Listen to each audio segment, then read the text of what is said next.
access education. That is the sorry part of it. And there have been two types of discrimination they have attended. Once, if they come out, that is where they escape.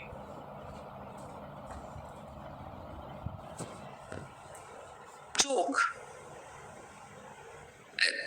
This is a platform where I can see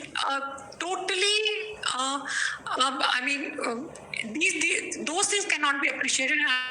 I would request you, people who are sensitized, not to watch such kind of movies or even advertisements. Because ultimately what we see, Doordarshan दर्पण है समाज का. What we सी, समाज उससे लेता है, समाज उसको दे रहा है. तो हम लोग क्या फिल्म से, एड से या मीडिया में हम जो देख रहे हैं, सुन रहे हैं, वही हम जाके उनके साथ बिहेव करते हैं, या वही हम एक छवि बना लेते हैं अपने माइंड में, that we are not able to out of that image.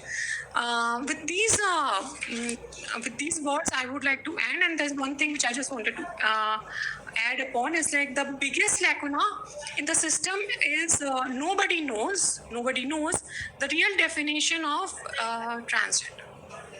Sensitization will not help until people are ready to accept change, and acceptance can come only through education. Thank you, everyone. Thank you, Dr. Geeta. After thanking Robin ji, now we can invite Professor Rakesh Parmar, which Parnita Batra has done the memorandum of understanding, and I think this will be a very good opportunity that from Nagda Government College, Madhya Pradesh, Professor Parmar is here. So kindly thank Romit ji and then invite. Yeah. So thank you so much, Robert ji. Some points that you have brought forward are worth consideration and thought-provoking. It is just not the law, but also how the society perceives the community. And you've rightly brought forward that, of course, there are changes happening in Tamil Nadu, Chhattisgarh, but still there is lots to be done in this area. And just the legal discourse will not suffice unless and until there's partnership from all sections of the society. So, and we are really glad that you came forward and you shared, you shared the agenda which can be taken forward. And of course, we have noted down all the points, and we will take those strategies into consideration while we think of how to mainstream them. And of course, education is one way to go forward. So thank you so much for your kind presence. We are also privileged to have with us Professor Rakesh Kumar Parmar sir, and it is a great opportunity to have him with us, because I'm sure that his inputs can significantly give us a lot of scope for thinking and rethinking. So we would request you, sir, to please share your inputs on this relevant topic. Over to you, sir. Thank you, ma'am, and welcome to all distinguished keynote speakers and the persons who are participating in this national webinar. And really, it is a great opportunity for me and my college students. And for this, I thanks to Dr. Rajesh Kumar and Dr. Parinita ma'am, who take an initiate and sign MOU with the Government College Nagda. We are remote college areas, and most of the students are coming from the socially and economically backward and privileged sections. So हमारे जैसे संस्थान के बच्चों को और हमारे जैसे departments को दिल्ली विश्वविद्यालय के साथ जुड़ने का एक जो सौभाग्य मिला, एक अवसर मिला, उसके लिए मेरे दिल्ली विश्वविद्यालय के डॉक्टर राजेश कुमार सर को और उनकी पूरी टीम को मेरे महाविद्यालय की ओर से बहुत बहुत धन्यवाद देता हूं कि जो आपका जैसे आज का वेबिनार का टॉपिक है mainstreaming transgender in higher education, तो आपने जो हमें अपॉर्चुनिटी दी तो हम तो उसको ये कहेंगे mainstreaming of remote areas in the higher education. So हमारे जैसे एक रिमोट एरियाज के विलेजेस के कॉलेजेस को एक अपॉर्चुनिटी मिलना, आज हमारे बच्चे यहाँ पर एमएससी के जो बच्चे हैं वो भी अभी हमारा रामानुजम क्लब के बच्चे वो भी अभी ज्वाइन होकर सेमिनार को अटेंड कर रहे हैं। सो जब हम देश में अगर जेंडर डिस्क्रिमिनेशंस की बात करते हैं, लैंगिक विभेद की बात करते हैं, तो हर एक व्यक्ति इसको बहुत आसानी से समझ जाता है, किंतु जैसे ही हम इसमें एक ट्रांसजेंडर वर्ड लाते हैं तो अभी भी हमारे देश में यह एक टैबू है, यानी एक वर्जना वाला शब्द है। इस पर आसानी से कोई भी सहज रूप में बात करना नहीं चाहता है। अभी वेबिनार स्टार्ट होने के पहले मैं अपने बच्चों के साथ इंटरेक्ट कर रहा था, तो उनको इसके बारे में, इम्पोर्टेंस के बारे में बताया कि बेटा आप इसको कैसे समझेंगे। आप अपने आसपास जब कहीं देखते हैं तो बचपन में ऐसा कोई मित्र आपको याद होगा, या अभी आपके आसपास ऐसा कोई होगा कि वो अपने पेरेंट्स से कभी फ्रॉक पहनने की इच्छा करता है और पेरेंट्स उसको खुशी खुशी फ्रॉक लाकर दे देते हैं। वो फ्रॉक पहन के 4 साल 5 साल का छोटा सा बच्चा है, वो नहीं जानता है कि जेंडर्स क्या होता है, उसको फ्रॉक पहनना अच्छा लगता है। लेकिन कुछ समय बाद वो अपने आसपास देखता है तो उसको वो पैंट शर्ट्स की डिमांड करता है। पेरेंट्स खुशी खुशी उसको पैंट शर्ट भी लाकर दे देते हैं। बचपन में वो बच्चा इस विभेद को नहीं समझ पा रहा है और नहीं पेरेंट्स को समझाना चाह रहा है, क्योंकि पेरेंट्स को भी नहीं पता है कि how to deal with such cases. लेकिन जब वही बच्चा आगे जाता है तो उसको समाज में जिस प्रकार के डिस्क्रिमिनेशंस का सामना करना पड़ता है, तो वो हमारे देश के लिए एक बहुत बड़ी मानव संसाधन में होने वाली एक क्षति है।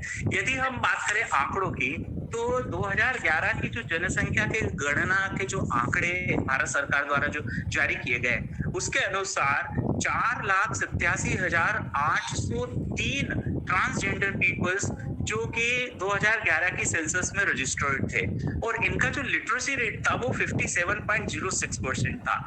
यानी 56.0% ये हमारा जो नेशनल लिटरेसी रेट है उससे भी काफी नीचा रेट था, यानी लगभग 10 से 12% डाउन। तो आप अंदाज लगा सकते हैं कि हमारी एक इतनी बड़ी वर्कफोर्स अगर वो लिटरेसी रेट्स का जो स्टैंडर्ड है वहां तक भी नहीं पहुंच पा रही है, तो आप अंदाज लगा ले कि हायर एजुकेशन में या मेन स्ट्रीमिंग में उनका इंक्लूजन करने में हमें कितनी प्रॉब्लम्स आ रही है।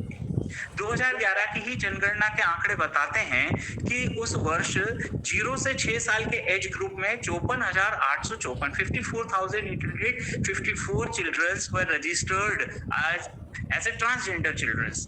अब वो ट्रांसजेंडर चिल्ड्रंस जो 2011 में थे, यदि हम आज उसके 10-11 साल बाद की हम बात करें तो उन सबका जो एज ग्रुप है वो 15 to 17 ईयर्स के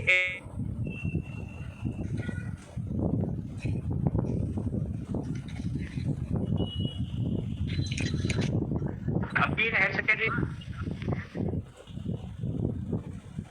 थोड़ा ऑडियो का प्रॉब्लम, ऑडियो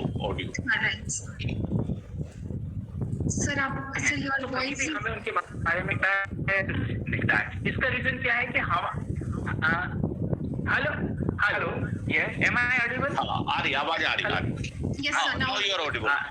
हाँ, सो हमारे जो स्टेट बोर्ड्स हैं या हमारा जो स्कूल एजुकेशन सिस्टम है, तो स्टार्टिंग से ही हम ऐसे बच्चों को सोसाइटी में रिकॉग्नाइज नहीं कर रहे हैं, तो धीरे धीरे वो एक ऐसी स्टेज आती है कि वो मेन स्ट्रीम से दूर हो जाते हैं। और जब वो मेन स्ट्रीम से दूर हो जाते हैं तो डेफिनेटली उनकी जो कैलिबर है, उनका जो पोटेंशियल है, उनकी जो स्किल्स है, जो इस देश को, यानी देश से भी ज्यादा बड़ा तो हम कहें कि ह्यूमैनिटी को, मानव समुदाय को जो एक हम बेनिफिट्स दे सकते हैं, वो शायद हम नहीं दे पाएंगे।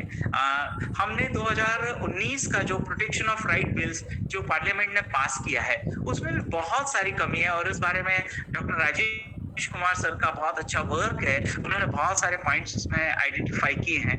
तो वो जो चीजें हैं धीरे धीरे हम उसकी तरफ आगे बढ़ रहे हैं। अभी मैं एक रिसेंट आपको एक लेटेस्ट घटना बताना चाहूंगा। अभी हरिद्वार में महाकुंभ का मेला चल रहा है। तो हरिद्वार का जो महाकुंभ मेला चल रहा है, मैं धार्मिक उदाहरण इसलिए दे रहा हूँ कि हमारे देश में कोई भी अगर परिवर्तन होता है और उसको यदि हम किसी धर्म के किसी कर्म कांड से जोड़ देते हैं, तो शायद वो बहुत जल्दी समाज उसको अडॉप्ट कर लेता है। और इस अडॉप्टेबिलिटी का उदाहरण है कि जब 2016 में उज्जैन में सिंहस्थ हुआ था, तो उज्जैन में ट्रांसजेंडर कम्युनिटीज को रिप्रेजेंट करते हैं लक्ष्मी नारायण त्रिपाठी। उन्होंने परी अखाड़ा नाम से एक नया अखाड़ा बनाया। इसके पहले हमारे यहाँ पर अखाड़ों में ट्रांसजेंडर पीपल्स का कहीं कोई इंक्लूजन नहीं था, किंतु जब हम भगवत गीता आदि में उदाहरण देखते हैं कि अर्जुन ने एक वृहन्नला का रूप धारण किया था, और उसको हम भगवत गीता में एक अच्छे उदाहरण के रूप में लेते हैं। उसी कम्युनिटी को मेन स्ट्रीम में लाने के लिए लक्ष्मी नारायण त्रिपाठी जी ने एक किन्नर अखाड़ा बनाया और आगे चल के वो मेन स्ट्रीम में आ गए। आज हमारे जितने भी बड़े बड़े धार्मिक संत महात्मा है, जो महामंडलेश्वर आदि हैं, तो जब अभी पेशवाई हुई हरिद्वार में, तो वहां पेशवाई में भी वो एक उसका बहुत इंपॉर्टेंट पार्ट्स थे। तो वो इस इम्पोर्टेंट पार्ट्स के थ्रू क्या हुआ, एक समाज में उनको एक रिकॉग्निशन मिला है ना मेन स्ट्रीम में। आज जो व्यक्ति साधारण तरीके से उनको टैबू मानता है या उनके बारे में बात करने से कतराता है या उनकी हंसी उड़ाता है या उनकी उपेक्षा करता है, वो भी आज उनके जाके पांव छू रहा है। तो ये भी एक मेन स्ट्रीमिंग का एक उदाहरण है। तो हम हायर एजुकेशन सिस्टम में ही मेन स्ट्रीमिंग की बात ना करें, अगर हम सोसाइटी में भी मेन स्ट्रीमिंग की बात करें, जैसे अभी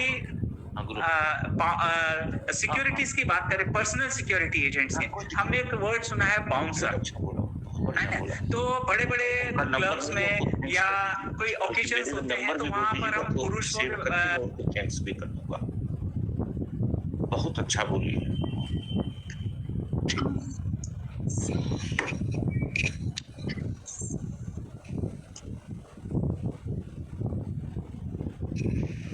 राकेश सर आप म्यूट पर हैं। अगर हम बात करें नैक की बात करें तो आप देखते हैं कि नैक का जब असेसमेंट होता है तो हम ये देखते हैं कि वेदर इंफ्रास्ट्रक्चरल जो फैसिलिटीज हैं, चाहे वो वॉशरूम्स हो या टॉयलेट्स हो या कॉमन रूम्स हो, तो they are available for males and female students. तो आज हमारे रिमोट एरियाज की हम बात करें तो यहाँ इवन अभी मेल फीमेल्स के लिए भी नहीं है। ऐसे में जब हम ट्रांसजेंडर्स कम्युनिटीज के लिए भी अगर इन राइट्स की बात करते हैं तो डेफिनेटली एक रिवोल्यूशनरी चेंज होगा। और यूजीसी ने भी अपने यूनिवर्सिटीज और कॉलेजेस के लिए कुछ गाइडलाइंस और प्लान ऑफ एक्शन यूजीसी ने कहा है और यूनिवर्सिटीज और कॉलेजेस को कहा है कि जितने भी हमारे स्कॉलरशिप्स हैं या फेलोशिप्स हैं या major and minor research projects हैं, तो उन major and minor research projects में भी हमारे फॉर्म्स में ऐसा कॉलम होना चाहिए। हम इसकी शुरुआत सपोज करो ट्रेन में हम रिजर्वेशन के फॉर्म की बात करते हैं तो वहां पर इस प्रकार का भी कोई ऑप्शन अवेलेबल नहीं है। लेकिन अगर हम उसी को कंपेयर करें कि इंस्टीट्यूशंस में, तो एजुकेशनल इंस्टीट्यूट्स में भी ऐसा नहीं है, हमारे वोटर कार्ड्स में या हमारे आधार कार्ड्स में भी ऐसा नहीं है। तो जब हम इनको मेन स्ट्रीम लाने की बात करते हैं या इंक्लूजन्स की बात करते हैं तो हमें हर एक उस पार्ट्स पर जाकर बात करना होगी, हर एक उस पहलू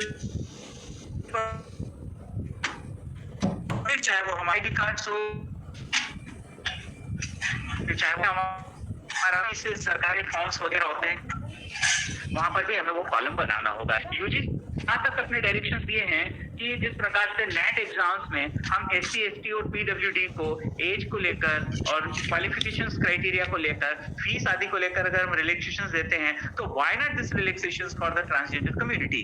तो अगर यूजीसी जो कि हमारी एक हायर एजुकेशन की एक एपेक्स बॉडी है और इस एपेक्स बॉडी के द्वारा जब कोई भी डिसीजन लिया जाता है और वो डिसीजन कॉलेजेस और यूनिवर्सिटीज को लिखा जाता है तो डेफिनेटली इम्प्लीमेंटेशन देर से ही सही, लेकिन जो सुधार की जो बयार है या हम कहते हैं कि आशा की एक जो नन्ही सी किरण है, वो किरण घने अंधकार को चीरकर भी आगे आएगी। और दिल्ली यूनिवर्सिटीज में आज हमको ये जो program doctor Rajesh Kumar sir का department of adult continuing education and extension की तरफ से ये हुआ, एक छोटी सी शुरुआत है। इस सब्जेक्ट को लेकर हम हमारे रिमोट एरिया जैसे कॉलेजेस में भी हम इस प्रकार के वेबिनार्स आदि कर सकते हैं। तो जो एक अंडर करंट दिल्ली यूनिवर्सिटी ने कहना चाहिए रिलीज किया है सोसाइटी में या हायर एजुकेशन इंस्टीट्यूट्स में, ये करंट धीरे धीरे पूरे देश में फैलेगा और इस फैलाव से फिर शायद समाज अछूता नहीं रहेगा। और हम जो मेन स्ट्रीमिंग की बात कर रहे हैं, उस मेन स्ट्रीमिंग की जो थ्योरीज हैं, उसका जो मेन कॉन्सेप्ट्स है, उसको हम लागू कर पाएंगे। क्योंकि ट्रांसजेंडर कम्युनिटी हो या फिर जेंडर डिस्क्रिमिनेशन या अदर डिस्क्रिमिनेशन से पीड़ित कोई भी व्यक्ति हो, कोई भी व्यक्ति आपकी सिंपैथी नहीं चाहता है, वो आपसे सहानुभूति की मांग नहीं करता है, वो आपसे दया की मांग नहीं करता है, वो केवल इतनी सी बात करता है कि आप हमारे आत्मसम्मान का, हमारी डिग्निटी को मेंटेन करें।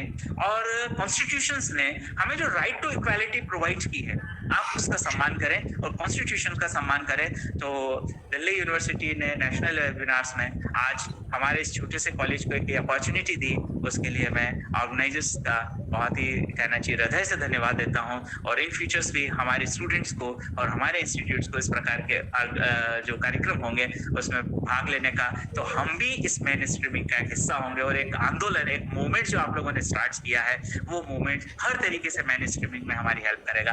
Thank you. Professor Rakesh Parmar ji, बहुत बहुत धन्यवाद। आपने बहुत अच्छे विचार रखे और मैं परिणीता को भी धन्यवाद देता हूं कि उन्होंने एक बहुत ही अच्छे मध्य प्रदेश के रूरल कॉलेज से हम लोगों का लिंकेजेज कराया और हम मिनिस्ट्री के साथ जल्दी ही इस विषय पर सेपरेटली आपके इंस्टीट्यूशंस के लिए अलग से कार्यक्रम कराएंगे, गांधी ग्राम रूरल इंस्टीट्यूट के लिए अलग से और बाकी जो इंस्टीट्यूट जुड़े हैं उनके साथ अलग से, जिससे उनकी जो लोकल समस्या है उस समस्या के विषय में भी हम स्टूडेंट्स और टीचर्स के साथ मिलके उस पर वाद विवाद वेबिनार के माध्यम से कर पाए। तो बड़ा अच्छा अपॉर्चुनिटी और मौका रहा कि नागदा कॉलेज मध्य प्रदेश जो एक रूरल कॉलेज है वहाँ के अपने प्रोफेसर परमार जी ने बहुत ही अच्छे विचार रखे और वो बहुत महत्वपूर्ण विचार है। जो भी प्रोफेसर्स और स्टूडेंट जुड़े हैं उनका बहुत बहुत धन्यवाद। हमारे कुछ कंस्ट्रेंट भी हुए क्योंकि 100 से ज्यादा लोगों को हम शायद एंट्री नहीं दे पाए रामेश्वर, लेकिन हम कोशिश करेंगे कि इसको फर्दर आगे किया जाए। और हमारा जो कार्यक्रम विद्या विस्तार के थ्रू हमारे honourable vice chancellor professor PC Joshi ने किया है, हमारा ये डिपार्टमेंट जिसका एक्सटेंशन एक महत्वपूर्ण हिस्सा है, हम ये कोशिश करेंगे कि इस तरह के और भी रूरल एरियाज में स्लम्स में इस तरह के माध्यम से इस इशू पर हम पहुंच पाए और उनको बहुत बहुत माने इंफॉर्मेशन और एडवोकेसी कर पाए। तो डॉक्टर गीता, आप इनका धन्यवाद करने के बाद मुझे लगता है कि अब हम फोरम को, अगर आप चाहें